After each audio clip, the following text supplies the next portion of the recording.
Week 16 is entirely done. So now we're on to week 17. The turnaround time here is really, really quick from Monday night to Wednesday. So we have our first version of the start sit today, where we're going to talk about the Wednesday Christmas Day games and Thursday night. And then we'll be back on Friday with more sit start advice for the rest of your weekend, Saturday, Sunday, and Monday. Sounds good. Yeah, we've got 3 games then, 2 on Wednesday, 1 on Thursday. We get to discuss the same 4 teams that played last Saturday again. It seems like we're talking about these 4 teams a lot, although we mixed up who they're playing and where they're playing at. We're going to kick it off with Kansas City at Pittsburgh. Kansas City's favored by 2.5 points. Over under is 43.5. This Is this going to game, be competitive?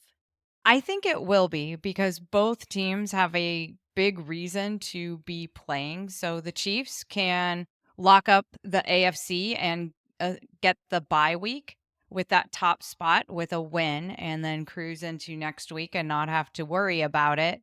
And the Steelers are still fighting for their division with Baltimore. So they haven't locked in that division. They're leading it right now, but they need to keep winning to stay on top of that division. And Baltimore is going to be in the next game that we talk about. So Baltimore is going to know if the Steelers won or not.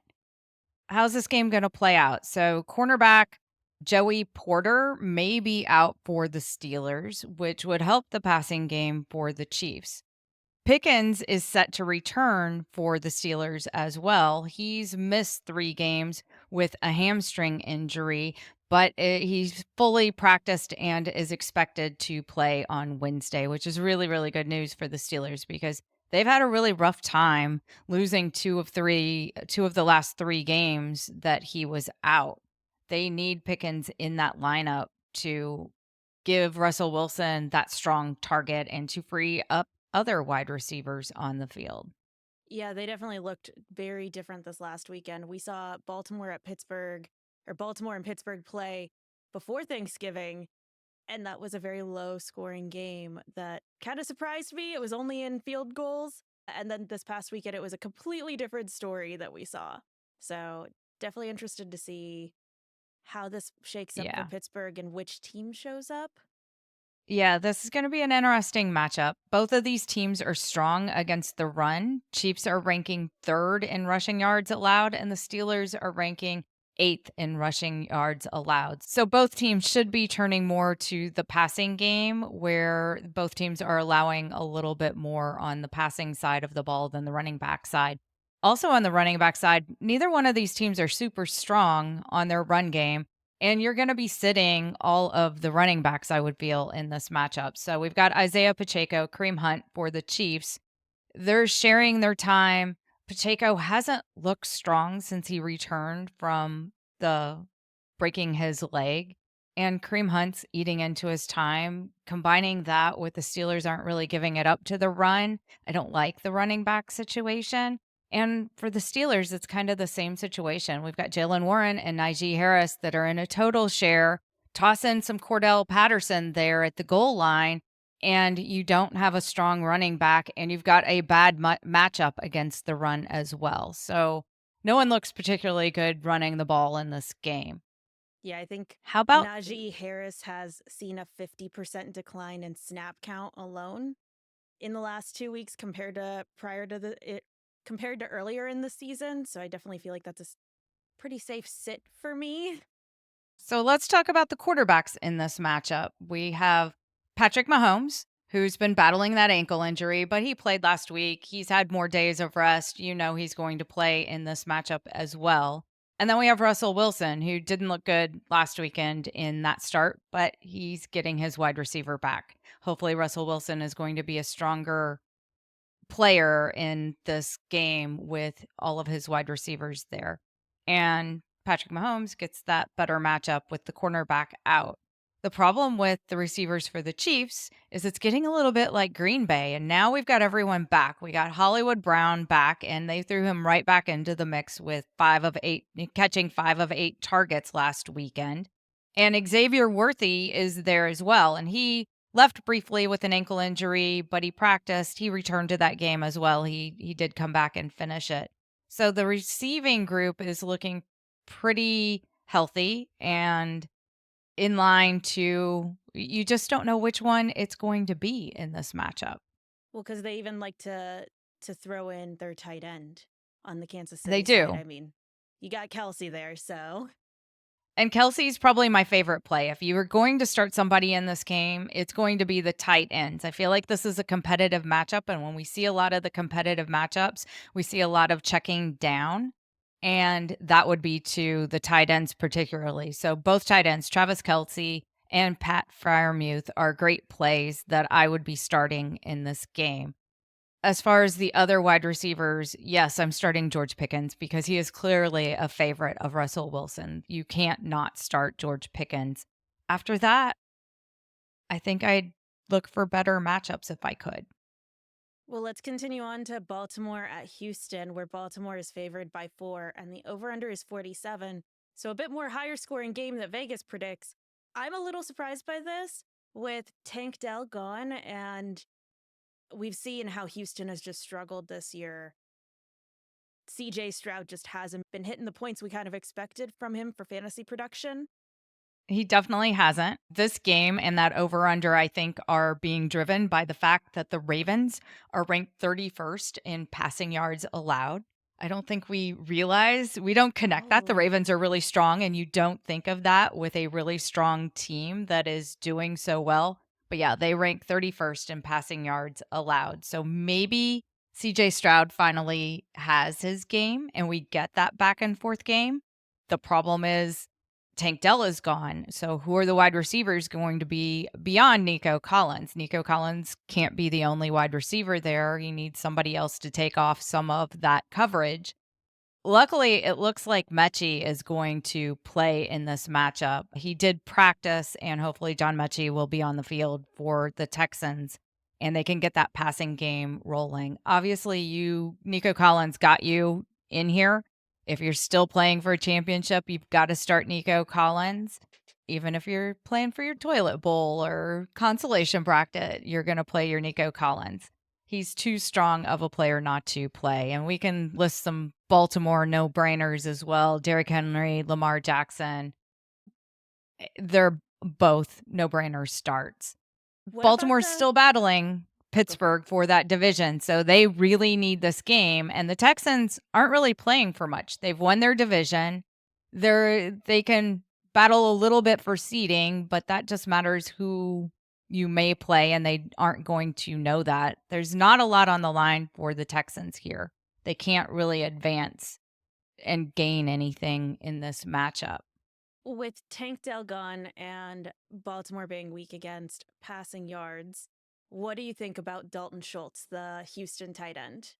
Good game I for love him? Dalton Schultz. Yeah, we saw last week when Tank Dell went out that Dalton Schultz stepped in and took a lot of the extra targets for the team, and I think he'll be picking up more targets. He knows the offense.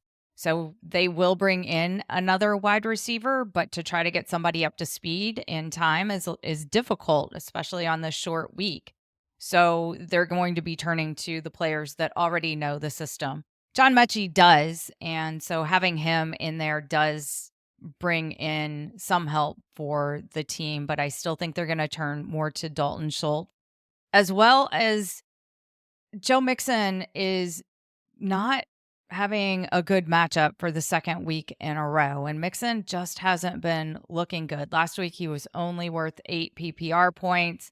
They're definitely turning to the passing game more than the running game because they can't get it restarted.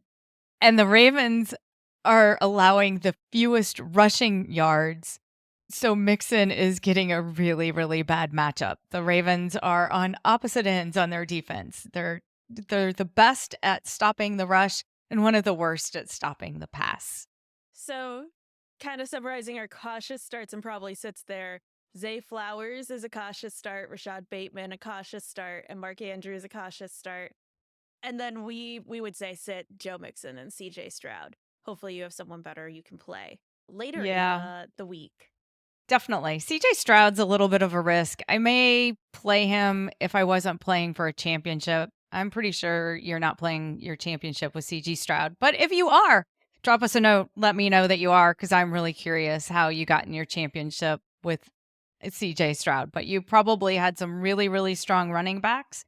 In one of my leagues where I'm heading to the championship, I have Derrick Henry and I'm playing against the person with Saquon Barkley.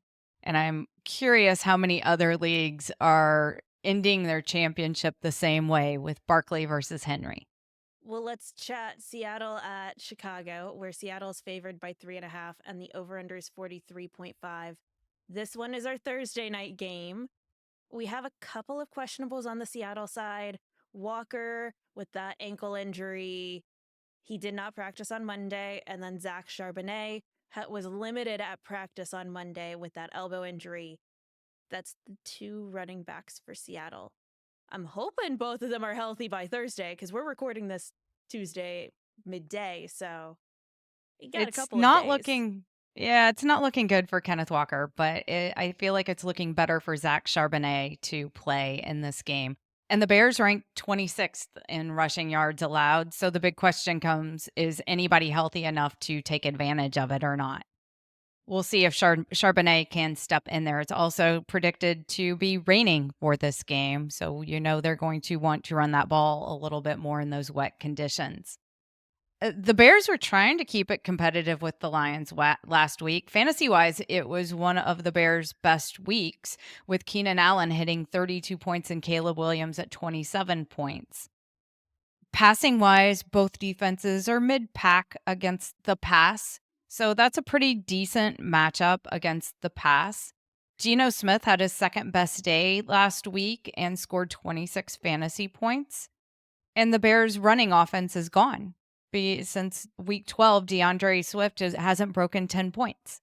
So it doesn't look like the Bears are very good at running the ball. Hopefully, the Seahawks can stop them. I feel like this is going to come down to more of a little bit of a shootout, but maybe it won't because of that rain. And it's a Thursday night. Thursday nights seem to end up in 9-6 scores, but hopefully that's not what we get on Thursday night. Feel like your must starts are the players that have been carrying both of these teams, which are Jackson Smith-Njigba and Keenan Allen fantasy wise. Those two players I'm starting without hesitation.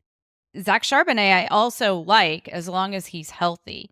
And if he's not healthy, I haven't dug through the running backs, but I'm not going to go picking up running backs at this point in my Yeah. championship. How do you feel about Geno Smith? I think this could be a really good matchup for him. I think the one concern I have is that rain. And if they're going to end up leaning on more of a rushing side just because it gets so rainy. Otherwise, I think this would Yeah. be a great matchup for Geno Smith, paired especially with JSN and DK.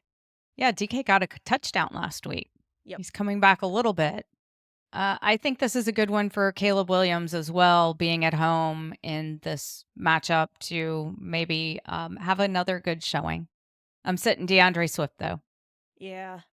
Hopefully you can find someone fun, find someone better if you need to, or you probably have someone better. Probably. Well, those are our three games for early week. We'll be back on Friday to chat Saturday, Sunday, Monday football and who you should be sitting and starting. We also have our DFS contest up and running for some Christmas Day fun. Check out our links in the description for our DFS contest links as well as our DFS mini episode. Good luck. Good luck. Happy football watching and happy holidays. Yeah, let's win some championships.